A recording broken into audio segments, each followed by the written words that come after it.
Right now, I am joined by Joe Wilson, Ambassador Joe Wilson, the last American diplomat to meet face-to-face with Saddam Hussein. Welcome. Good to have you here in our New York studios this morning. I wanted you to give us a broader look at this campaign that we are seeing unfold. The Defense Department tells us the shock and awe part of the campaign will be put on hold, telling us that senior U.S. military officials have made contact through email with leading members of the Iraqi forces. Do you think they will help convince these Iraqi military leaders to turn on Saddam Hussein? Well, I think it's entirely likely that some of the rank-and-file military leaders are going to lay down their arms.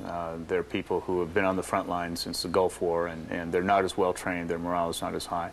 The key leadership that needs to be approached is the Special Republican Guard and the Republican Guard, all of whom feel that their destiny is tied to Saddam Hussein's destiny himself.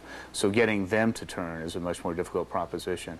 It makes good sense as part of a PSYOP, psychological operations, on the part of the U.S. military to leave the Iraqi military and the Iraqi population with the impression that all hope is lost, that they're not going to fight and everybody is about to turn on Saddam Hussein, and to encourage that.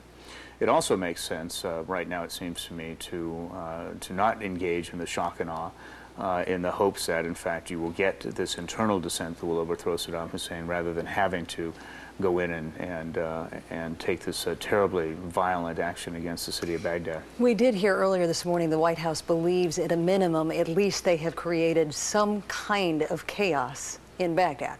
Sure. There's no doubt about that. There's no doubt about that. They've created the fog of war by their very specific attacks on compounds belonging to Saddam, his family, and key members of the government.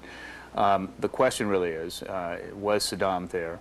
Was he betrayed by somebody in his inner circle? Yesterday, Senator Roberts said that it was human intelligence that gave the U.S. government the information it needed.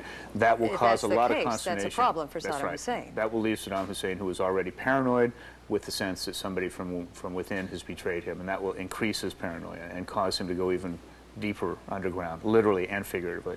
We're being told at the Pentagon there is at least the working assumption that Saddam Hussein is still alive. Front page story in the Washington Post this morning suggesting, at least it was an unnamed U.S. administration official, suggesting that he was indeed injured in this attack. Do you have anything to add to that, or any of the speculation surrounding his status? I have to tell you, nobody called me last night to tell me that, so I don't. But I would say that it's the working hypothesis ought to be that he's still surviving and that he is still in charge, even if the communications network has gone dead.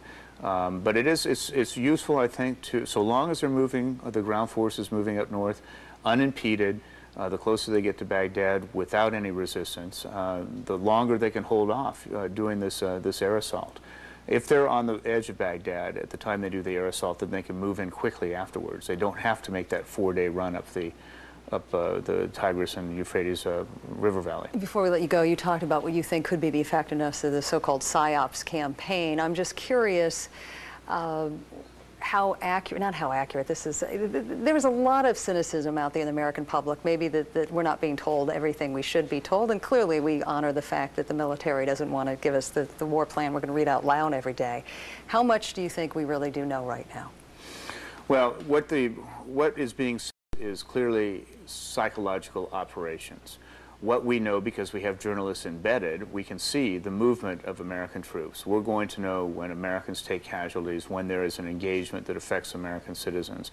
What we haven't heard much of so far is the extent to which we inflicted casualties going into Qasr, or in the artillery shelling of last night towards the southern city of Basra, or what we may have done to inflict damage on the way up, or in the north where we've taken these two airports and where we've obviously put some troops into north of Baghdad. We haven't heard much about that.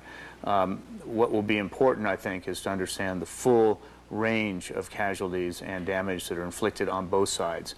And I don't think we've heard a lot about, from the Iraqi side, how many people have actually been injured or killed, or what the nature of the engagements have been. At least from the U.S. side, we expect to hear some details a little bit later on in a Pentagon briefing, and maybe from a White House briefing as well.